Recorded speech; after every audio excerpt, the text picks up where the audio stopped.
그러니까 정비 사업에서 돈을 벌 수 있는 게 아니기 때문에 오히려 네가 거기서 아이디어를 내서 뭐 돈을 벌 수 있는 아이디어를 내서 또 새로운 어떤 아이템을 만든다 그러면 혹하겠지만 지금 너는 있는 비용을 줄인 거잖아. 너 개인적으로는 굉장히 중요한 의미고 굉장히 좋은 경험을 했어. 너 개인이 시적으로 쌓기는 굉장히 좋은 거야. 남들이 안 하는 걸 했기 때문에 너의 가치를 높일 수 있는 좋은 수단이 되기도 했고 이건 너한테는 좋아. 난 너한테는 출제하고 싶은데 오너의 생각은 그렇지 않다라는 거. 그러니까 좀 이번에 너무 좀 느꼈어요. 좀 나름의 상처도 받기도 했고. 이게 누구나 다 그래. 마찬가지. 관심이 없는 게 아니라 관심을 주기 싫었던 거구나라는 게 확 느껴지니까 좀 아찔하기도 하고. 아찔한 게 아니라 오너는 그래야 돼. 전체가 먹고 살아야 되잖아. 조직 전체가 먹고 살아야 되는데 지금 뭐 몇백만 원, 몇천만 원 줄이는 게 중요한 게 아니라 나중에 뭐 A 사업이나 정비 사업이나 아니면 그 이상 뭐 자동차 쪽으로 아니면 약간의 모빌리티 쪽으로 간다 쳐도 그럼 이런 것까지 계산을 해야 된다. 그리고 좀 비전을 제시해주고 그러기 위해서 지금부터 이렇게 관리를 해줘야 된다. 그리고 이런 팀을 미리부터 좀 만들어서 체계적으로 관리를 하지 않으면 나중에 확보하기가 어렵다. 그래서 지금부터 저는 정비팀, 그다음에 고객관리팀, 이게 정비 관련된 고객관리팀, 뭐 이런 것들을 운영을 해서 뭐 대기업이나 아니면 뭐 수입자 같은 경우에는 이제 어드바이저라는 걸 두고 있잖아. 그래서 예전에 이제 국내 업체에는 없는 거잖아, 그건 시스템이. 굳이 드는 이유가 뭐냐? 고객들한테 만족도를 높이기 위해서 비용을 들여가면서 하는 거 아니야. 대신 돈을 더 받잖아. 그렇게 가야 된다는 거죠. 만족. 프로젝트 하나 끝나서 지금 한 2주 좀 쉰다고 어제 인사하러 왔었어. 2주 쉬고 이제 홍콩 출장을 간다.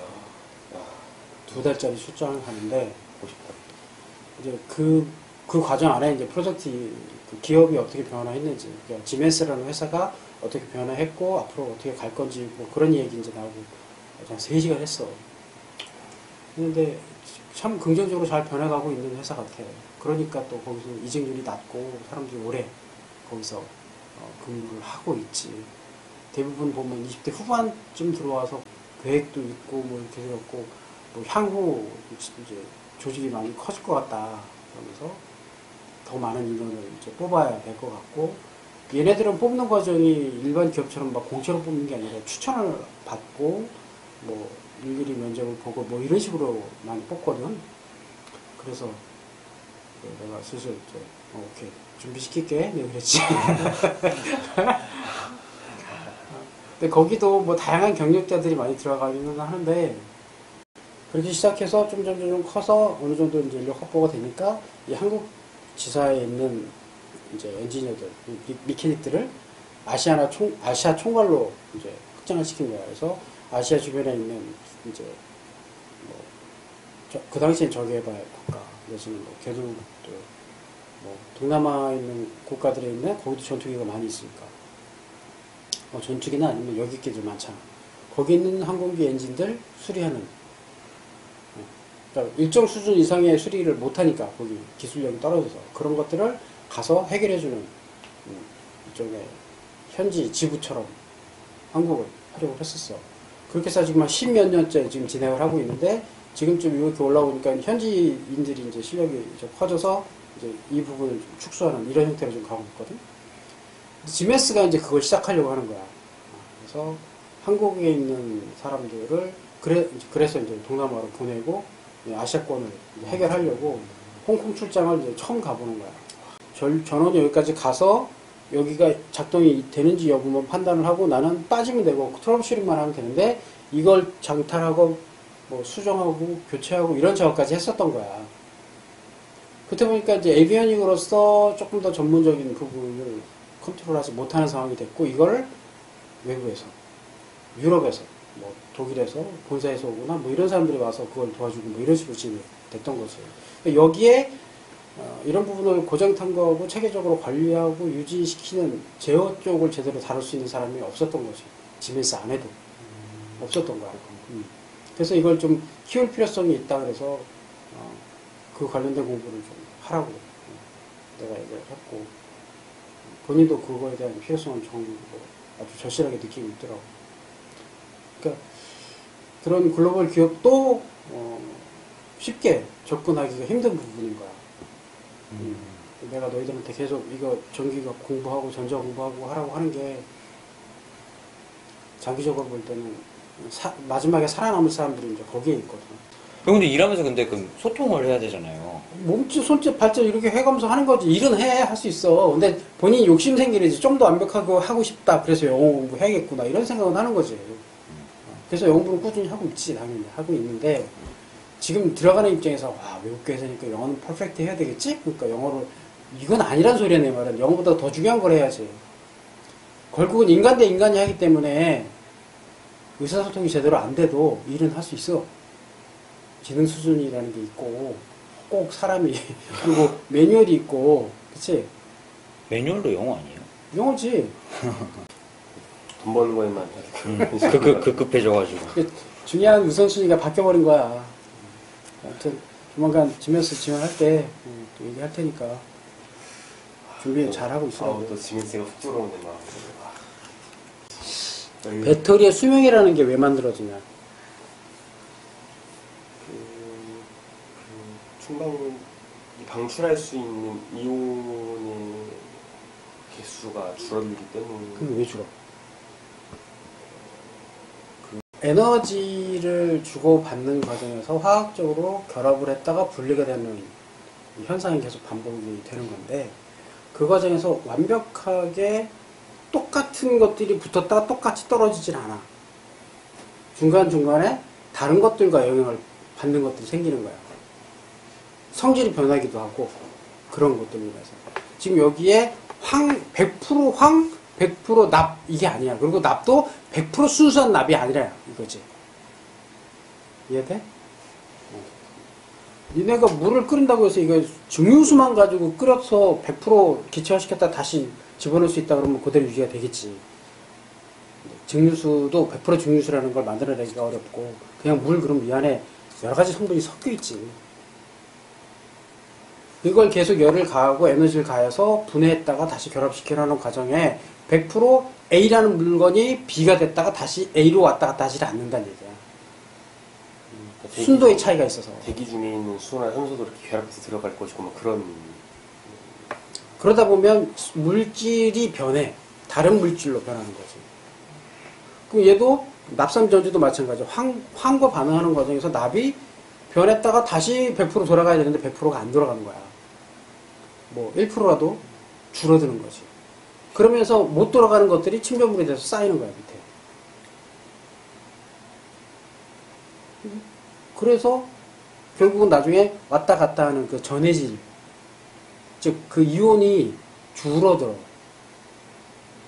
더 나아가서 이 황산의 농도도 달라지지. 새 거일 때는 배터리가 새 거일 때는 겨울이건 여름이건 상관없어.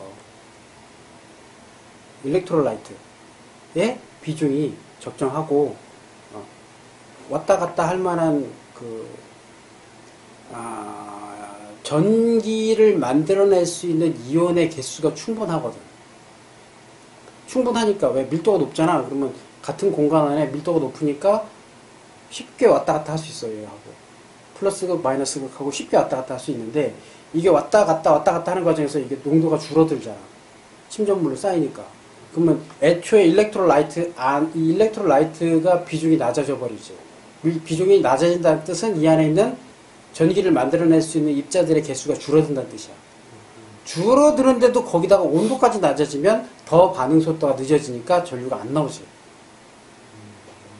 그게 겨울에 일어나는 현상이야. 겨울에 시동 거는데 시동이 안 걸려? 그걸 따뜻하게 대표하고 시동 걸면 시동은 걸려. 근데 그 정도가 됐다는 뜻은 이미 수명이 다 됐다는 뜻이지. 그게 이제 물성의 변화, 금속의 물성 변화라고 표현한 거예요, 여기서. 보면 열화라는 게 이제 성능이 저하된다는 뜻인데 물성 변화가 하지 않음으로 이건 틀린 말이고 변화해 얘도 변화해. 근데 납산에 비해서 적을 뿐이지. 적을 뿐이고 변화하지 않는데 어떻게 뭐 이 휴대폰 배터리 다 수명 있잖아. 변하지 않으면 수명도 없어야지. 변화해. 하긴 하는데 얘보다 적다 이거지. 납으로 만든 전지는 플러스 마이너스 간 전위차가 2.1V야. 그래서 이걸 개수를 늘려서 12를 만든 게 자동차 배터리고 얘는 리튬이온 자체의 전기차가 3.7V. 그래서 우리가 USB로 충전을 할 수 있는 거야. 5V짜리로. 맥시멈 충전을 하면 4.2V까지 올라가니까. 표기될 때, 이 배터리의 전압을 표기할 때는 3.7이라고 써. 여기 3. 얼마? 75요. 3.75라고 써 있어? 충전 전압이? 아니, 충전 충전이 아니라 이 배터리 전압이? 3.85V. 3.85? 네. 뭐 이게 표기에 따라서 3.7V, 3.85라고 써 있으면 3.85 밑으로 내려가면 이 배터리를 쓰는 기계는 꺼진다 이 소리야. 전압이죠, 전압? 전압이. 그러니까 얘가 쓸 수 있는 기계 기준으로 쓴 거죠. 3.85라고 썼다는 뜻은. 근데 3.85 밑으로 내려가도 찍으면 전압은 나오지. 3.85가 이 배터리 레이팅인. 그렇죠. 예. 근데 이건 최소 전압이고 실제로 충전해서 완충전을 한 상태에서 여기서 전압 측정하면 4.2까지 나오는 거야. 그러면 방전을 하면서 쭉쭉쭉 전압이 떨어지니까 그 떨어지는 전압을 가지고 얘 스마트폰은 몇 프로다라고 표시를 해주는 거고. 설계가 그렇게 돼 있는 거죠. 전압을 가지고. 그런 게 모르겠네. 그래서 3.8까지 떨어지면 제로 해갖고 지금 꺼지게 만들어 놓은 거야. 배터리 보안이. 배터리 보호라기보다는 어차피 작동 못하니까. 스스로 꺼지게 만들어야 되잖아. 배터리가 없었고 지가 툭 꺼져버리면 데이터 날아갈 수도 있으니까. 그러니까 3.8 밑으로 내려가면 지가 꺼지게 설계가 된 거지. 기존의 자동차 틀에다가 공간을 확보해서 거기다 배터리를 집어넣었기 때문에 배터리도 이런 식으로밖에 집어넣을 수가 없고 마치 지금 너희가 아무것도 없는 상태에서 누군가한테 주문에 의해서 그래? 그럼 기존에 쓰던 장비에다가 배터리 뚝뚝뚝뚝 쌓아갖고 만든 거야. 그러니까 좀 멍성할 수밖에 없고 문제가 생기는 변수가 많아지는 거야. 이거 어차피 자동차 계속 만들 건데 아까 서두 얘기했던 것처럼 대량 생산으로 뭔가 만들겠다라는 생각을 하면 그러면 좀 더 편리하게 만들자. 뭐 애초에 하나로 찍어내자 해서 만든 게 플랫폼이야. 그러면 배터리, 제어 이쪽을 전부 다 하나로 그냥 부품으로 만들어버려. 통째로. 버스처럼 만들 수도 이렇게. 다양한 모양으로 만들 수 있지. 그리고 그 안에 빈 공간이 만들어지니까 거기에 뭘 더 넣을 수도 있고 심지어 그렇게 만들었기 때문에 운전대라고 말하는 그 스티어링 휠도 내 마음대로 위치를 옮길 수 있는 거지. 무선으로 하거든 그것도 이제. 그러면 그걸 맨 뒤에다 배치할 수 있는 거예요? 어디든 배치할 수 있지. 심지어 컨트롤 스틱처럼 뚝 무선으로 떼가지고 내가 이렇게 하면서 운전할 수도 있을 거야. 지금 당장은 아니지만 이미 그런 기술은 만들어져 있어. 끝났어. 플랫폼이 만들어졌다는 뜻은 그렇게 할 수 있다는 뜻이야. 그러면 운전수하고 영화에서처럼 막 야, 네가 운전해. 훨씬 더 빨리 찍어낼 수 빨리 있잖아요. 찍어내고. 그러니까 만드는 제조단값 많이 떨어질 거야. 그럼 차 가격 많이 싸지겠네요. 그렇진 않아. 아, 그래요? 소비자들한테 그렇게 싸게 받겠니? 자기들이 비용 줄이려고 그렇게 하는 거고. 그 다음에 생산하는 과정에서 노조를 최소한 줄이려고 하는 거 아니야. 사람들을 개입을 줄이려고 하는 거. 그럼 이제 유지 관리도 사람이 할 게 많이 없어지겠죠. 슬기형 기아 맞아. 기장 그거 들어가고 그랬죠. 그게 거의 마지막 생산 라인일 거야, 그런 게. 5천, 즉, 암페어가 높아지면 높아질수록 충전하는데 시간이 오래 걸리잖아. 사용하는 입장에서 짜증나지. 시간 오래 걸리면 짜증나죠. 전기차는 특히나 더 그런데. 더 많은 전기를 써야 되고, 더 많이 충전해야 되는데, 한 번 꽂아갖고, 야, 이게 스마트폰도 처음에는 충전할 때 하루 종일 걸렸어. 근데 요즘엔 꽂아서 뭐 5분이면 충전돼 버리잖아. 네. 어떻게 그게 가능하냐고. 빨리빨리 집어넣어서 그러는 거예요. 근데 5A를 갑자기 동시에 집어넣었다가 얘 불나면 그래갖고 지난 노트 삼성. 거기 네. 화재 사건이 일어났잖아. 네네. 그게 그렇게 해서 난 거야. 한번 긁고 나더니 안 되겠다. 그럼 어떻게? 바꾼 게 뭐야? 멀티 충전 방식. 그래서 셀을 나눠서 예전에는 이렇게 해서 배터리 하나가 있어. 배터리 하나 충전을 얼마까지 할까? 4.2V. 예를 들어서 이게 3A. 그럼 3A 충전 쭉 했는데 해보니까 열이 나. 그래서 이거 불이 나는 거야. 그럼 어떡하지? 얘를 반으로 나눠. 반 나눠서 1A 충전하는 거야. 이해돼? 1.5씩 충전하니까 열은 덜 나지. 나눠서 충전하니까. 라인 하나로 여기다 3A를 집어넣었던 걸 나눠서 1.5 집어넣으니까 열은 덜 나. 속도도 빠르고. 근데 문제가 뭐야? 그렇게 하랬더니 설계를 바꿔야 돼. 그래서 바뀐 게 이 스마트폰도 그렇지만 뭐 이렇게 쓰다가 화재가 나는 일은 없어. 왜냐면 쓸 때가 이렇게 한 번에 막 쭉 빼서 쓰지는 않으니까. 그런 용도로 쓰는 경우도 많지 않고. 보통은 충전하면서 문제가 생겨. 과도하게 충전을 시키면서 전류가 많이 들어가니까. 그래서 사람들이 승진이 급해갖고 빨리 충전하기를 원하니까 많은 전류를 공급해 줄 수밖에 없고, 뭐 정전 합방식으로 충전을 하게 되면 내가 많이 쓰면 쓸수록 처음에 초기 전류가 많이 들어가. 그러면 내가 열을 받아서 화재가 나는 거야. 이 부분을 관리를 해줘야 돼. 생각보다 배터리의 전압을 관리해주고 충전 전류를 조절해주는 게 생각보다 어려워. 그래서 별도 시스템이 필요한 거고, 이걸 BMS라고 하는 거죠. 근데 이게 모르는 사람 입장에서 생각보다 어려운 거고, 내가 항공기를 정비를 했고 벌써 60년대에 만들어진 기술이거든. 그거. 공부를 많이 해서 그걸 할 수 있는 사람은 보통 사람보다 더 오래 탈 거야. 예를 들어 지금 너희가 설명을 들었던 배터리, 충방전 시스템 이런 것도 정확하게 인지한 사람은 전기차를 좀 더 오래 쓸 거야. 진짜 사용하는 사람이 관리를 하니까. 그렇다 그 관리의 개념이 좀 달라지겠지. 뭐 내연기관 자동차처럼 제때 부품을 교체하고 그래서 관리하는 게 아니라 얘는 원리를 알고 쓰면 그게 관리가 되는 거야. 그러면 수명을 더 오래 쓸 수 있는 거지. 그러니까 예를 들어서 고속 충전 가능하면 지향한다 뭐 이런 거. 사용할 때도 전류의 사용량을 적절하게 조절하면서 쓰고. 뭐 예를 들어서 똑같이 쓰는데 내연기관 자동차처럼 뭐 한 사람은 급발진을 쫙쫙쫙 했다가 또 급하게 또 정지하고 이렇게 전류를 많이 소모하잖아. 똑같은 거리를 주행하는데 전류를 더 많이 소모하잖아? 그럼 더 많이 충전을 해야 되지. 그러면 기간으로 따지면 이 사람이 뭐 보통 그렇게 많이 쓰는 사람이 1년 만에 배터리 성능이 반으로 떨어졌다면 얘는 2, 3년 더 탈 수 있는 거죠. 그 차이가 극명하게 날 거야. 그로 인한 뭐 하드웨어 손상, 뭐 그다음에 마모 이런 거 따지면 두세 배 이상이지.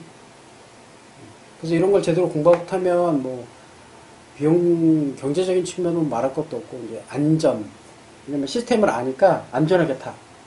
내연기관 자동차보다 더 많이 공부하면서 타야 되는데 문제는 더 어렵기 때문에 더 공부를 안 하려고 한다는 게 문제지. 기업도 오픈을 안 하고 어떤 일이 벌어질지 쭉 봐야지.